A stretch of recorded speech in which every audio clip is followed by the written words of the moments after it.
오늘은 우리 본론으로 나아가기 전에 지난주 주신 말씀을 잠시 복습하는 시간 가지려고 합니다. 지난주 함께 나눈 말씀에 따르면 하나님께서 저와 여러분, 곧 사람을 창조하신 목적이 무엇입니까? 그것은 하나님께서 저와 여러분을 하나님의 친구 삼기 위하여 하나님의 형상을 따라 창조하셨고 하나님께 복을 받아서 창조 세계 가운데 그 복을 나누며 살라고 창조하셨습니다. 즉 사랑받아서 사랑 주는, 우리 신약으로 표현하자면 하나님 사랑하고 이웃 사랑하는 삶을 살게 하시기 위하여 창조하셨다는 것이죠. 그러나 죄로 인하여서 특별히 내가 스스로 선택한 선악, 옳고 그름, 행복과 불행을 따라 살겠다는 그 교만으로 인해서 우리는 창조의 목적, 우리가 가장 행복하게 살 수 있는 그 창조의 원형을 상실하게 되었습니다. 하지만 하나님께서는 온 인류를 다시 하나님의 창조 목적으로 돌아오게 하시길 원하셨고, 따라서 온 인류가 하나님의 창조 원형을 회복하길 원하시는 그 하나님의 마음, 하나님의 결심을 한 사람을 통하여 보여주시기로 작정하십니다. 여러분, 그 인물이 누구였습니까? 네, 맞아요. 아브라함이었죠. 하나님은 하란에 살고 있는 아브라함을 찾아가 오직 은혜로 아브라함을 부르십니다.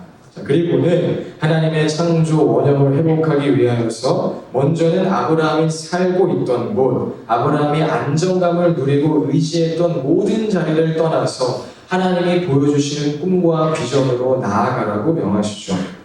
그리고 그 길에서, 그 끝없는 기다림의 과정에서 하나님과 동행하며 하나님께 복받아 복주는 삶, 사랑받아 사랑 나누는 삶, 즉 가장 행복한 원형의 모습이 무엇인지 알게 하셨습니다.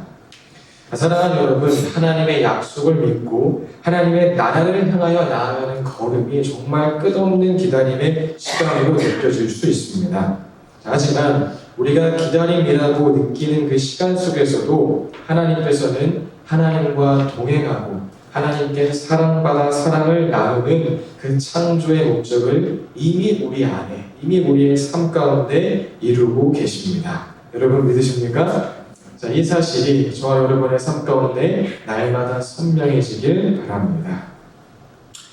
그리고 지난주에 하나님께서 아브라함에게 큰 민족을 이루게 하겠다고 말씀하심은 아브라함이 하란을 떠나게 만들기 위한 하나의 미끼였다고 말씀을 드렸는데요.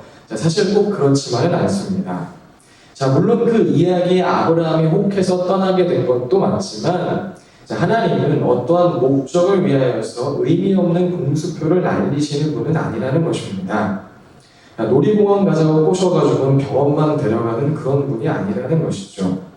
하나님의 타이밍과 사람의 타이밍이 맞지 않을 뿐 하나님은 하나님의 완벽한 타이밍에 완벽한 방식으로 아브라함 그리고 저와 여러분을 혹하게 만든 그 하나님의 꿈과 비전 또한 이루어 가시는 분입니다. 그래서 출애굽기 1장을 보면 아브라함의 아들 이삭, 이삭의 아들 야곱, 야곱의 아들 요셉을 지나 아브라함의 자손이 엄청나게 많아졌음을 우리가 보게 됩니다. 출애굽기 1장 7절 말씀 우리 함께 읽어볼까요? 시작. 그러나 이스라엘 자손은 자녀를 많이 낳고 번성하여 그 수가 불어나고 세력도 커졌으며 마침내 그 땅에 가득 퍼졌다. 9절 10절도 함께 읽어보겠습니다. 그 왕이 자기 백성에게 말하였다. 이 백성 곧 이스라엘 자손이 우리보다 수도 많고 힘도 강하다. 그러니 이제 우리는 그들에게 신중히 대처하여야 한다. 이렇게 하지 않으면 그들의 수가 더욱 불어날 것이고 또 전쟁이라도 일어나는 날에는 그들이 우리의 원수들과 합세하여 우리를 치고 이 땅에서 떠나갈 것이다. 여러분 어느 정도로 많아진 것입니까? 요셉이 이집트의 총리가 되었을 때 아브라함의 자손들이 가뭄을 피하여서 이집트의 고센 땅으로 이주한 후에 지금까지 살고 있었는데 세계 4대 문명이라 불리는 이집트 왕국의 위협이 될 정도로 이 아브라함의 자손이 엄청나게 많아졌다는 것입니다. 처음 아브라함이 생각한 방식과 타이밍은 아니었지만 하나님은 아브라함에게 말씀하신 큰 민족을 이루겠다 하신 그 약속도 신실하게 지켜나가셨다는 것이죠.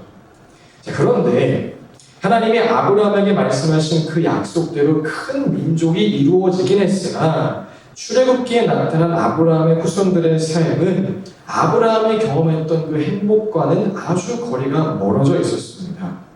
자, 수는 많아졌으나 이들의 삶은 하나님과 동행하며 하나님께 복을 받아 복을 나누는, 사랑받고 사랑 주는 그 믿음의 조상 아브라함이 살았던 삶과는 완전 달라져 있었다는 것이죠.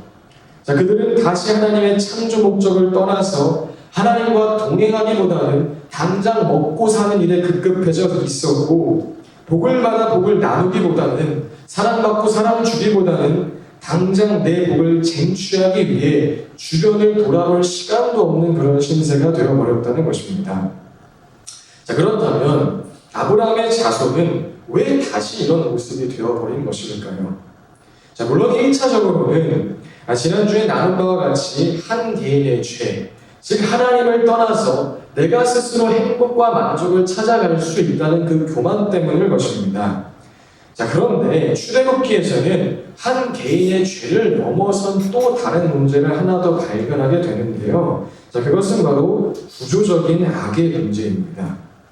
자, 이들이 살아가고 있는 사회가, 그 문화가, 그 정책이 이들을 그렇게 살 수밖에 없도록 만들었다는 것이죠. 출애굽기 1장 11절 제가 읽어드리겠습니다. 자, 그래서 이집트 사람들은 이스라엘 자손을 부리는 공사 감독관을 두어서 강제 노동으로 그들을 억압하였다. 이스라엘 자손은 바로가 곡식을 저장하는 성읍 곧 비돔과 람셋을 건설하는 일에 끌려 나갔다. 14절입니다. 이집트 사람들이 흙을 이겨 벽돌을 만드는 일이나 밭일과 같은 온갖 고된 일로 이스라엘 자손을 괴롭힘으로 그들의 일은 매우 힘들었다. 출애굽기 5장 14절로 이렇게 기록하는데 함께 읽어볼까요? 시작! 바로의 강제 노동 감독관들은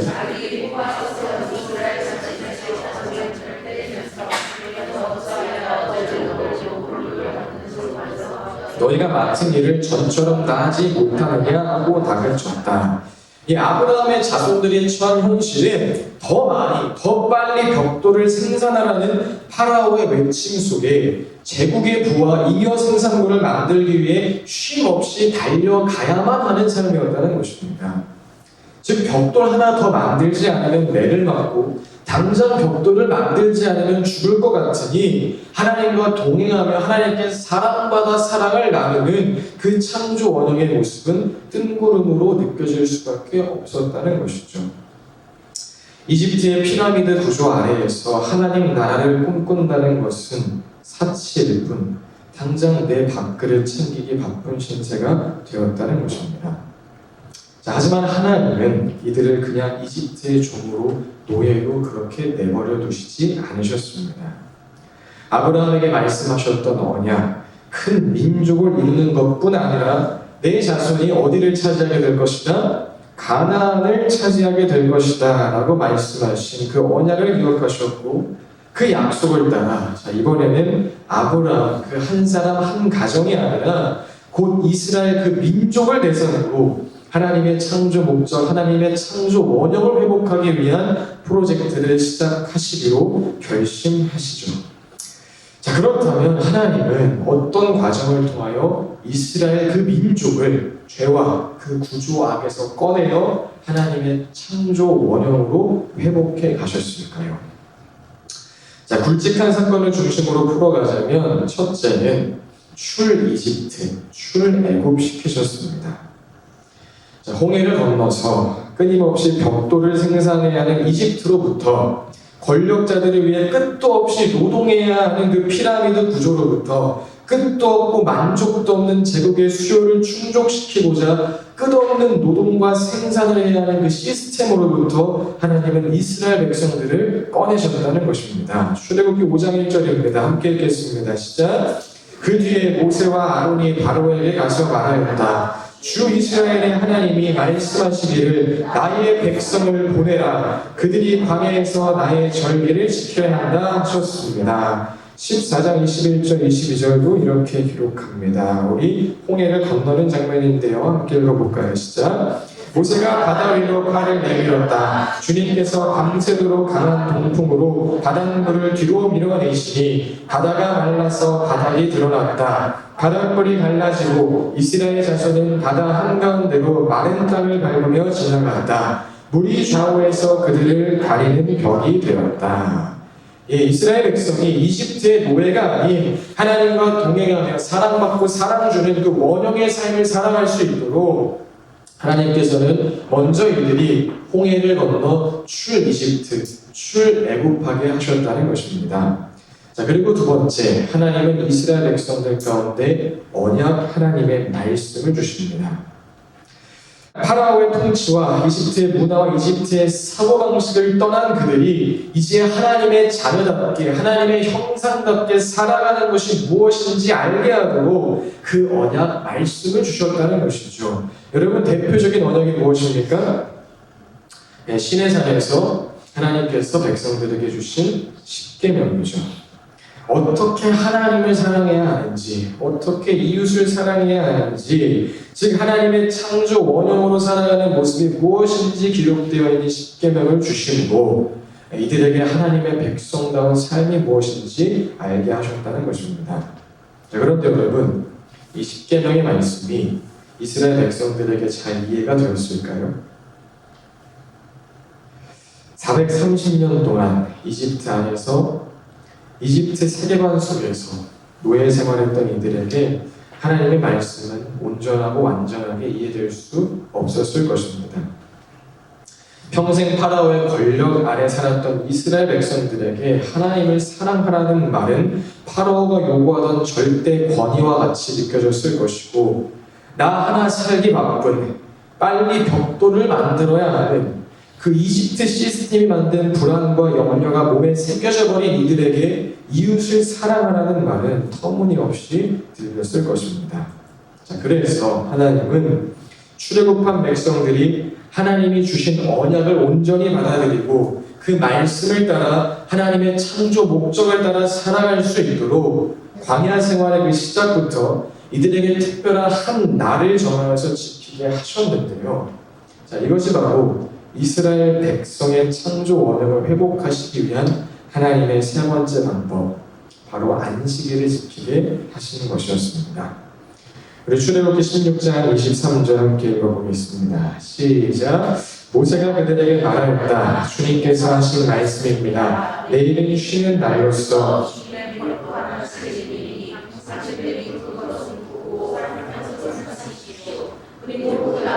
모두 당신들이 다음날 먹을 수 있도록 아침까지 간수하십시오. 예, 그리고 오늘 우리가 함께 읽은 본문 말씀에서도 하나님은 이 안식일에 관한 말씀을 십계명에서 하나님을 사랑하는 것에서 이웃사랑으로 넘어가는 그 사이에 그것도 가장 긴 분량으로 강조하며 기록해 두셨음을 우리가 발견할 수 있었습니다. 자, 그렇다면 하나님은 왜 하나님 사랑과 이웃사랑, 말씀대로 곧 창조 원형대로 사는 삶을 가능하게 하시기 위하여서 특별히 이 안식일을 말씀하신 것일까요? 자, 이 안식일이 그냥 단지 쉬는 날이 아니라 하나님 사랑과 이웃 사랑을 하지 못하게 만드는 이스라엘 백성들의 뼛속까지 새겨진 그 이집트의 가치관과 세계관을 무너뜨리는 날이기 때문에 그렇습니다. 자, 이스라엘 백성이 하나님과 사랑의 관계를 이해하지 못했던 이유는 앞서 말한 것처럼 그들이 경험한 권력자, 절대자의 이미지가 누구였죠? 파라오였기 때문입니다. 그들에게 절대자는 파라오처럼 자신의 힘과 권력을 위해 쉬지 말고 일하라 외치며 끊임없이 누군가를 착취하고 성과에 따라서 상과 벌을 주는 존재이지 사랑의 관계로 자신들을 불러주는 존재라고는 이해할 수 없었던 것입니다. 자, 그리고 안식일은 바로 이들의 이런 가치관을 깨주는 날이 되었다는 것입니다. 안식일, 뭐 하는 날이에요? 그 쉼의 체험을 통하여서 그들은 나는 벽돌을 만들기 위해 태어난 존재가 아니다. 성과를 내야만 인정받는 존재도 아니다. 나는 있는 모습 그대로 하나님께 사랑받는 존재이며 절대자 하나님과 사랑의 관계, 그 동행이 가능한 존재다 라는 진리를 깨닫게 된 것입니다. 또 이스라엘 백성이 이웃을 사랑할 수 없었던 이유는 앞서 말한 것처럼 이집트 안에서 살기 위해 더 빨리 더 많은 벽돌을 만들어야 했던 그 불안과 염려가 몸에 배어 있었기 때문이었습니다. 이웃을 사랑할 수 있는 그 힘이 남아있지 않을 뿐더러 힘이 남으면 살아남기 위해 옆 사람보다 조금 더 앞서기 위해 나를 위한 벽돌을, 내일을 위한 벽돌을 하나 더 만들던 그 이집트의 삶의 방식에 너무나 익숙해져 있었기 때문이라는 것이죠. 자, 그리고 안식일은 바로 그들의 이러한 가치관 또한 깨는 날이 되어 주었다는 것입니다. 이집트가 요구한 그 삶의 방식을 중단한 안식일에 썩지 않는 만나를 경험함으로써 이제 먹고 살기 위해 더 빨리 벽돌을 만들지 않아도 되는구나. 나는 이제 파라오의 종이 아니라 하나님의 자녀구나. 하나님의 백성이구나. 라는 사실을 피부로 경험하게 되었고, 그로 인해 이제 누군가를 위해 쓸 힘도 생겨나게 되었다는 것입니다. 안식일을 통해 이집트가 만든 생산과 소비, 불안과 염려 속에서 빠져나왔기 때문에 이제 누군가를 사랑할 수 있는 그 여력이 생기게 된 것이라는 이야기죠. 자, 이 부분에 대하여 윌터 볼그만의 안식일은 저항이다라는 책에서 다음과 같이 이야기하는데요.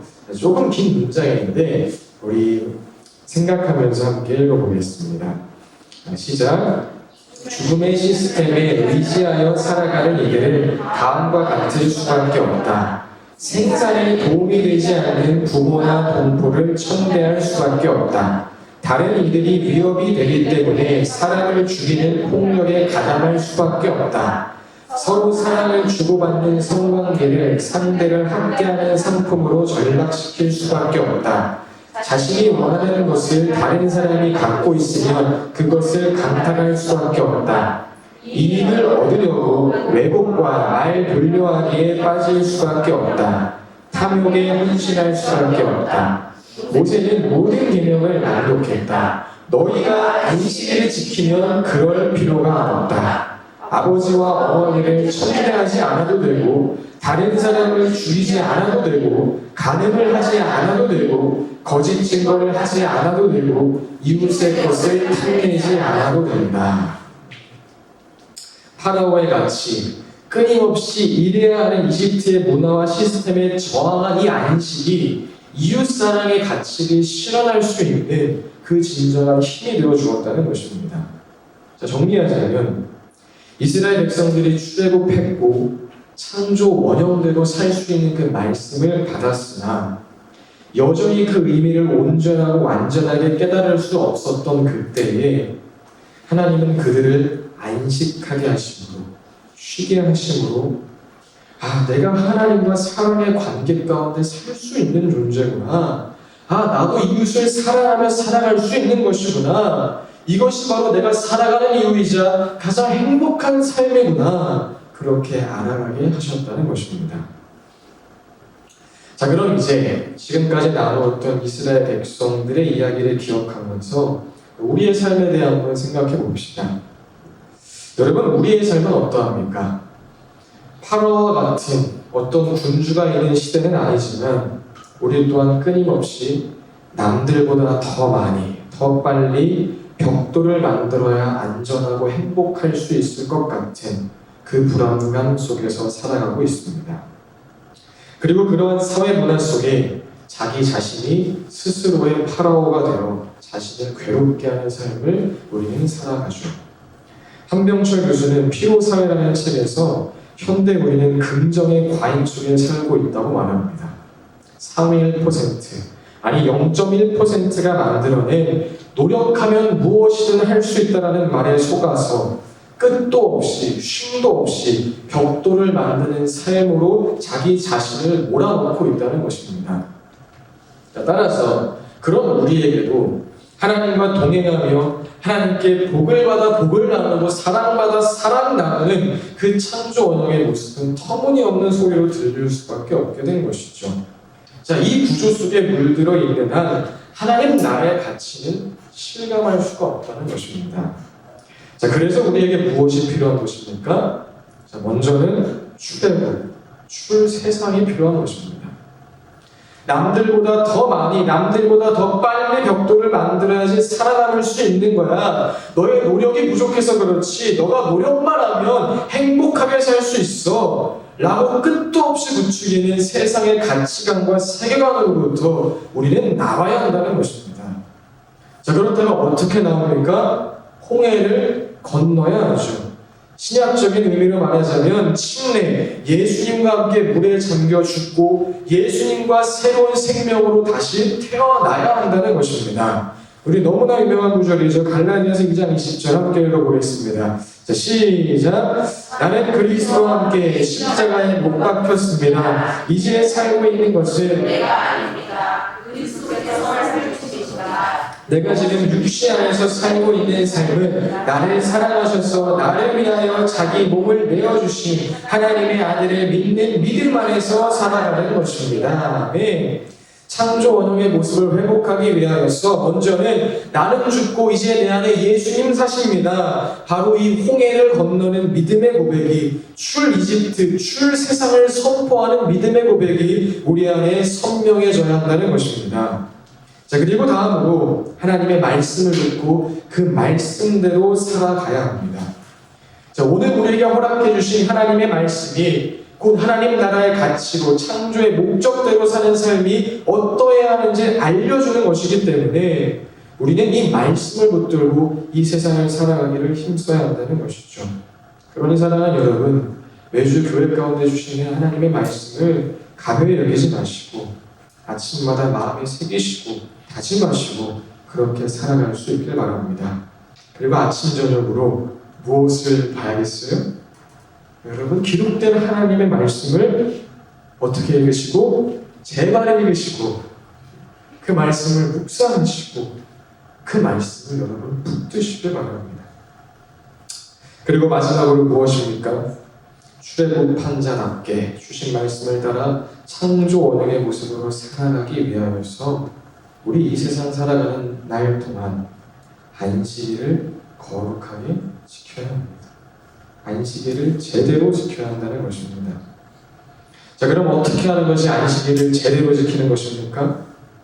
이스라엘 백성이 그러했던 것처럼 우리의 안식일 또한 하나님을 사랑하고 이웃을 사랑하지 못하게 만드는 그 이집트, 곧 세상에서 주입된 모든 생각과 가치와 삶의 방식을 깨부수고 하나님을 깊이 경험하는 날이 되어야 하는 것입니다.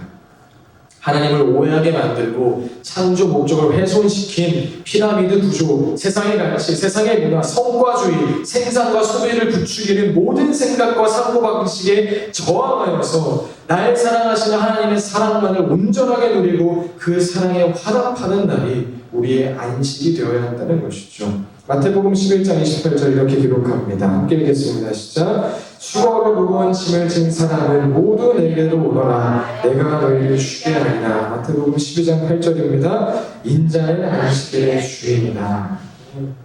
하나님을 대적하는 이집트의 시스템, 그 안에서 생긴 모든 불안과 염려와 근심과 걱정을 안식일의 주인 되신 예수 그리스도 발 앞에 내려놓고 주님이 주시는 완전한 안정감, 완벽한 위로, 완전한 사랑을 경험하는 날이 우리의 안식일이 되어야 한다는 것입니다. 그리고 또한 안식일을 제대로 보낸다는 것은 마냥 쉬는 것이 아니라 이웃 사랑을 실천하는 또한 의미합니다. 계속해서 나눈 것처럼 안식일은 하나님을 사랑하고 이웃을 사랑하는 그 창조 원형을 회복하기 위해 우리에게 주어진 날이기 때문이죠. 그래서 오늘 본문 속에도 너희나 너희의 아들이나 딸이나 너희 남종이나 여종만이 아니라 너희 집짐승이나 너희의 집에 머무르는 나그네라도 일을 해서는 안 된다 말씀하신 것을 확인할 수 있습니다. 즉 이 말씀처럼 안식일은 나만 잘 쉬는 날이 아니라 누군가에게도 쉼을 주는, 나만 사랑받는 날이 아니라 누군가에게도 사랑을 주는 날이 되어야 한다는 것입니다. 말씀을 정리합니다. 사랑하는 여러분, 하나님께서는 저와 여러분의 창조 원형을 회복하기 위하여 저와 여러분이 진정 행복하고 만족한 삶 살 수 있도록 그 아들 예수 그리스도를 십자가에서 죽이심으로 우리가 홍해를 건너 출애굽할 수 있도록 해주셨습니다. 그리고 하나님의 형상대로 그 원형대로 살 수 있는 모든 말씀을 우리에게 허락해 주셨습니다. 그러나 우리의 몸은 여전히 예전의 삶을 기억하고 있기 때문에, 그리고 여전히 우리의 발은 이 세상에서 살아가고 있기 때문에 창조 원형대로 사는 삶은 희미해지고 때로는 창조 목적 자체가 이해되지 않는 순간들도 마주하기도 합니다. 그래서 우리 뭐 해야 된다는 것입니까? 안식일을 거룩하게 지켜야 한다는 것입니다. 정신없이 흘러가는 세상 속에서 세상에 저항하여 생산과 소비 시스템에 저항하여 성과주의와 피라미드 구조에 저항하여 주님 안에서 잠잠하게 머무는 시간을 가져야 한다는 것입니다. 그리고 그 안에서 회복된 힘과 에너지를 가지고 이웃에게 사랑을 전하는, 복을 나누는 진정한 안식일을 살아내야 한다는 것이죠. 올 연말 여러분 세상에 저항하여서 그 모든 이집트 가치관에 저항하여서 주님 앞에 잠잠히 머무는, 그리고 그 안에서 받은 사랑을 전하는 진정한 안식 경험하는 저와 여러분 되시길 예수님의 이름으로 축복드립니다. 그리고 이 안식을 통하여서 진정한 출애굽의 의미가, 하나님의 형상, 하나님의 목적대로 사는 삶의 의미가 날마다 더 선명해지시길 예수님의 이름으로 축복드립니다. 네, 그 마음가지고 함께 찬양합시다.